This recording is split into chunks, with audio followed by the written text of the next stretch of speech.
7 বছর রিলেশন করে হাত খরচের টাকা বাঁচিয়ে ক্লাস 9 থেকে মাস্টার্স কমপ্লিট করিয়েছি তাকে। তার চাকরির জন্য মায়ের গহনা বাসা থেকে না বলে এনে 1,70,000 টাকা বিক্রি করে তার চাকরির ব্যবস্থা করে দিয়েছি। 2015 সাল থেকে 2023 সাল পর্যন্ত পরিবারের চাপে ডিপ্রেশনে ছিলাম, তবুও তাকে কিচ্ছু বলি নাই।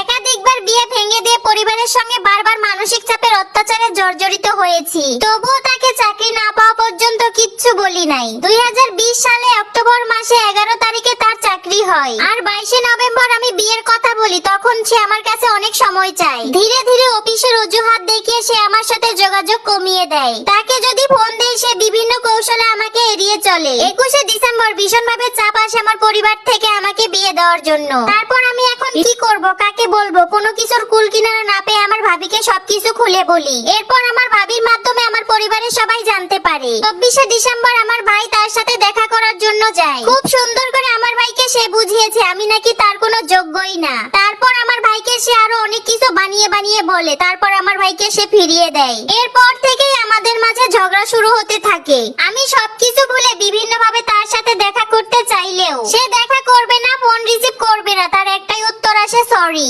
বলে আমি এখন দেখা করতে পারবো না। বিভিন্ন নাম্বার থেকে আমি তার কাছে কল দেই, কিন্তু সে সবকিছু থেকে আমাকে ব্লক করে দেয়। এরপর আমি একদিন তার অফিসে গিয়ে খুব কেঁদেছিলাম, 2 হাত ধরে জোর করে কেঁদেছিলাম। আমার 8 বছরের সময় ফিরিয়ে চেয়েছিলাম তার কাছে। আমি তাকে বলেছিলাম আমি এই 8 বছর যে তোমার জন্য কষ্ট করেছি সেই সময়টুকু আমাকে ফিরিয়ে দাও, কিন্তু তার কাছে কোনো সাড়া পাইনি। আমাদের সম্পর্ক অবশেষে বিচ্ছেদে পরিণত হয়। 2 বার আত্মহত্যার চেষ্টা করতে যেও পারি নাই। পরিবারের কথা চিন্তা করে 26 ডিসেম্বর আমি বিয়েটা করে ফেলি। বাবা মায়ের পছন্দের ছেলেকেই বিয়ে করি। আলহামদুলিল্লাহ এখন আমি ভালোই সুখে আছি। আমি জীবনে কোনোদিনও আশা করি নাই, আজ আমি সেইগুলো পাচ্ছি। সুখ এসে নিজে আমার ঘরের দরজায় নাড়া দেয়। 7 ফেব্রুয়ারি সে এক বড়লোক ঘরের মেয়েকে বিয়ে করে। তখন সে লাখ লাখ কোটি কোটি টাকার হিসাব ঘন্টায় ঘন্টায় দিত। সে এখন অনেক বড় অফিসার। একটা কথাই আছে না, প্রকৃতির হিসাব প্রকৃতিই নেয়। 28 নভেম্বর সে বাইক অ্যাক্সিডেন্ট করে। লাখ লাখ টাকা খরচ করে চিকিৎসা করেও সে বেঁচে থাকতে পারলো না। সে না ফেরার দেশে চলে যায়। আমার বিবাহ বার্ষিকী আর তার মৃত্যুর ডেট একটাই।